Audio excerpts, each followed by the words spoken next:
லூக்கா எழுதின சுவிசேஷம் 2ஆம் அதிகாரம். அந்நாட்களில் உலகமெங்கும் குடிமதிப்பு எழுதப்பட வேண்டுமென்று அகஸ்துராயனால் கட்டளை பிறந்தது. சீரியா நாட்டிலே சிரேனியு என்பவன் தேசாதிபதியாயிருந்தபோது அந்த முதலாம் குடிமதிப்பு உண்டாயிற்று. அந்தபடி குடிமதிப்பெழுதும் படிக்கு எல்லாரும் தங்கள் தங்கள் ஊர்களுக்கு போனார்கள்.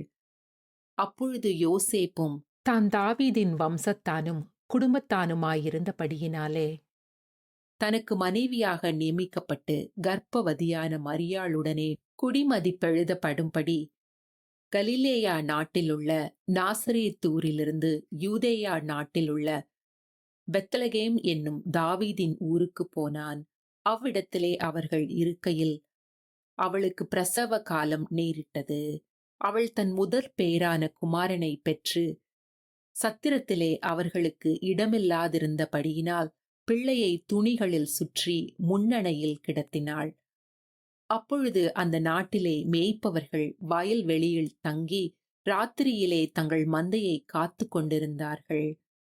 அவ்வேளையில் கர்த்தருடைய தூதன் அவர்களிடத்தில் வந்து நின்றான். கர்த்தருடைய மகிமை அவர்களை சுற்றிலும் பிரகாசித்தது. அவர்கள் மிகவும் பயந்தார்கள். தேவதூதன் அவர்களை நோக்கி, பயப்படாதிருங்கள், இதோ எல்லா ஜனத்துக்கும் மிகுந்த சந்தோஷத்தை உண்டாக்கும் நற்செய்தியை உங்களுக்கு அறிவிக்கிறேன். இன்று கர்த்தராகிய கிறிஸ்து என்னும் இரட்சகர் உங்களுக்கு தாவீதின் ஊரிலே பிறந்திருக்கிறார். பிள்ளையை துணிகளில் சுற்றி முன்னணையிலே கிடத்தியிருக்க காண்பீர்கள். இதுவே உங்களுக்கு அடையாளம் என்றான். அந்த க்ஷணமே பரமசேனையின் திரள் அந்த தூதனுடனே தோன்றி, உன்னதத்தில் இருக்கிற தேவனுக்கு மகிமையும் பூமியிலே சமாதானமும் மனுஷர் மேல் பிரியமும் உண்டாவதாக என்று சொல்லி தேவனை துதித்தார்கள். தேவதூதர்கள் அவர்களை விட்டு பரலோகத்துக்கு போன பின்பு மேய்ப்பர்கள் ஒருவரையொருவர் நோக்கி, நாம் பெத்லகேம் ஊருக்கு போய் நடந்ததாக கர்த்தரால் நமக்கு அறிவிக்கப்பட்ட இந்த காரியத்தை பார்ப்போம் வாருங்கள் என்று சொல்லி தீவிரமாய் வந்து மரியாளையும் யோசேப்பையும் முன்னணையிலே கிடத்தியிருந்த பிள்ளையையும் கண்டார்கள். கண்டு அந்த பிள்ளையை குறித்து தங்களுக்கு சொல்லப்பட்ட சங்கதியை பிரசித்தம் பண்ணினார்கள். மேய்ப்பராலே தங்களுக்கு சொல்லப்பட்டதை கேட்ட யாவரும் அவைகளை குறித்து ஆச்சரியப்பட்டார்கள். மரியாளோ அந்த சங்கதிகளையெல்லாம் தன் இருதயத்திலே வைத்து சிந்தனை பண்ணினாள். மேய்ப்பர்களும் தங்களுக்கு சொல்லப்பட்டதின்படியே கேட்டு கண்ட எல்லாவற்றிற்காகவும் தேவனை மகிமைப்படுத்தி துதித்து கொண்டு திரும்பி போனார்கள். பிள்ளைக்கு விருத்த சேதனம் பண்ண வேண்டிய 8ஆம் நாளிலே, அது கர்ப்பத்திலே உற்பவிக்கிறதற்கு முன்னே தேவதூதனால் சொல்லப்பட்டபடியே அதற்கு இயேசு என்று பெயரிட்டார்கள். மோசேயின் நியாய பிரமாணத்தின்படியே அவர்களுடைய சுத்திகரிப்பின் நாட்கள் நிறைவேறின போது முதற் பேரான எந்த ஆண் பிள்ளையையும் கர்த்தருக்கு பரிசுத்தமானதெனப்படும் என்று கர்த்தருடைய நியாய பிரமாணத்தில் எழுதியிருக்கிறபடி அவரை கர்த்தருக்கென்று ஒப்புக் கொடுக்கவும், கர்த்தருடைய நியாய பிரமாணத்தில் சொல்லியிருக்கிறபடி ஒரு ஜோடு காட்டுப் புறாவையாவது 2 புறா குஞ்சுகளையாவது பலியாக செலுத்தவும் அவரை எருசலேமுக்கு கொண்டு போனார்கள். அப்பொழுது சிமியோன் என்னும் பேர் கொண்ட ஒரு மனுஷன் எருசலேமில் இருந்தான்.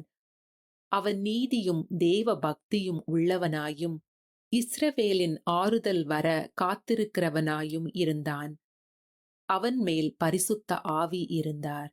கர்த்தருடைய கிறிஸ்துவை நீ காணும் முன்னே மரணமடைய மாட்டாய் என்று பரிசுத்த ஆவியினாலே அவனுக்கு அறிவிக்கப்பட்டும் இருந்தது. அவன் ஆவியின் ஏவுதலினால் தேவாலயத்திலே வந்திருந்தான். இயேசு என்னும் பிள்ளைக்காக நியாய பிரமாண முறையின்படி செய்வதற்கு தாய் தகப்பன்மார் அவரை உள்ளே கொண்டு வருகையில் அவன் அவரை தன் கைகளில் ஏந்திக் கொண்டு தேவனை ஸ்தோத்தரித்து, ஆண்டவரே, உமது வார்த்தையின்படி உமது அடியேனை இப்பொழுது சமாதானத்தோடே போக விடுகிறீர். புற ஜாதிகளுக்கு பிரகாசிக்கிற ஒளியாகவும் உம்முடைய ஜனமாகிய இஸ்ரவேலுக்கு மகிமையாகவும் தேவரீர் சகல ஜனங்களுக்கும் முன்பாக ஆயத்தம் பண்ணின உம்முடைய இரட்சணியத்தை என் கண்கள் கண்டது என்றான். அவரை குறித்து சொல்லப்பட்டவைகளுக்காக யோசேப்பும் அவருடைய தாயாரும் ஆச்சரியப்பட்டார்கள். பின்னும் சிமியோன் அவர்களை ஆசீர்வதித்து அவருடைய தாயாகிய மரியாளை நோக்கி, இதோ அநேகருடைய இருதய சிந்தனைகள் வெளிப்படத்தக்கதாக இஸ்ரவேலில் அநேகர் விழுகிறதற்கும் எழுந்திருக்கிறதற்கும் விரோதமாக பேசப்படும் அடையாளமாவதற்கும் இவர் நியமிக்கப்பட்டிருக்கிறார். உன் ஆத்துமாவையும் ஒரு பட்டயம் உருவி போகும் என்றான். ஆசேருடைய கோத்திரத்தாளும் பானுவேலின் குமாரத்தியுமான அன்னாள் என்னும் ஒரு தீர்க்கதரிசி இருந்தாள். அவள் கன்னி பிராயத்தில் விவாகமானது முதல் 7 வருஷம் புருஷனோடே வாழ்ந்தவளும் அதிக வயது சென்றவளுமாயிருந்தாள். ஏறக்குறைய 84 வயதுள்ள அந்த விதவை தேவாலயத்தை விட்டு நீங்காமல் இரவும் பகலும் உபவாசித்து ஜெபம் பண்ணி ஆராதனை செய்து கொண்டிருந்தாள்.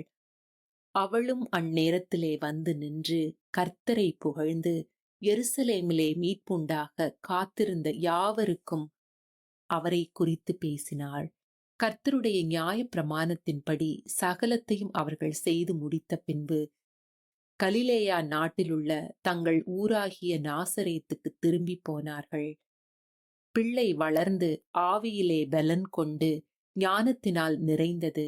தேவனுடைய கிருபையும் அவர் மேல் இருந்தது.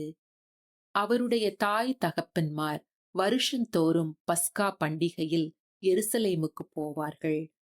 அவருக்கு 12 வயதான போது அவர்கள் அந்த பண்டிகை முறைமையின்படி எருசலேமுக்கு போய் பண்டிகை நாட்கள் முடிந்து திரும்பி வருகிற போது பிள்ளையாகிய இயேசு எருசலேமிலே இருந்து விட்டார். இது அவருடைய தாயாருக்கும் யோசேப்புக்கும் தெரியாதிருந்தது. அவர் பிரயாணக்காரரின் கூட்டத்திலே இருப்பாரென்று அவர்கள் நினைத்து ஒரு நாள் பிரயாணம் வந்து உறவின் முறையாரிடத்திலும் அறிமுகமானவர்களிடத்திலும் அவரை தேடினார்கள். காணாததினாலே அவரை தேடிக்கொண்டே எருசலேமுக்கு திரும்பி போனார்கள். 3 நாளைக்கு பின்பு அவர் தேவாலயத்தில் போதகர் நடுவில் உட்கார்ந்திருக்கவும் அவர்கள் பேசுகிறதை கேட்கவும் அவர்களை வினாவவும் கண்டார்கள். அவர் பேச கேட்ட யாவரும் அவருடைய புத்தியையும் அவர் சொன்ன மாறு தரங்களையும் குறித்து பிரமித்தார்கள். தாய் தகப்பன்மாரும் அவரை கண்டு ஆச்சரியப்பட்டார்கள். அப்பொழுது அவருடைய தாயார் அவரை நோக்கி, மகனே, ஏன் எங்களுக்கு இப்படி செய்தாய்? இதோ உன் தகப்பனும் நானும் விசாரத்தோடே உன்னை தேடினோமே என்றாள். அதற்கு அவர், நீங்கள் ஏன் என்னை தேடினீர்கள்? என் பிதாவுக்கு அடுத்தவைகளில் நான் இருக்க வேண்டியதென்று அறியீர்களா என்றார். தங்களுக்கு அவர் சொன்ன வார்த்தையை அவர்கள் உணர்ந்து கொள்ளவில்லை. பின்பு அவர் அவர்களுடனே கூட போய் நாசரேத்தூரில் சேர்ந்து அவர்களுக்கு கீழ்ப்படிந்திருந்தார். அவருடைய தாயார் இந்த சங்கதிகளையெல்லாம் தன் இருதயத்திலே வைத்துக் கொண்டாள். இயேசுவானவர் ஞானத்திலும் வளர்த்தியிலும் தேவ கிருபையிலும் மனுஷர் தயவிலும் அதிகமாய் விருத்தியடைந்தார்.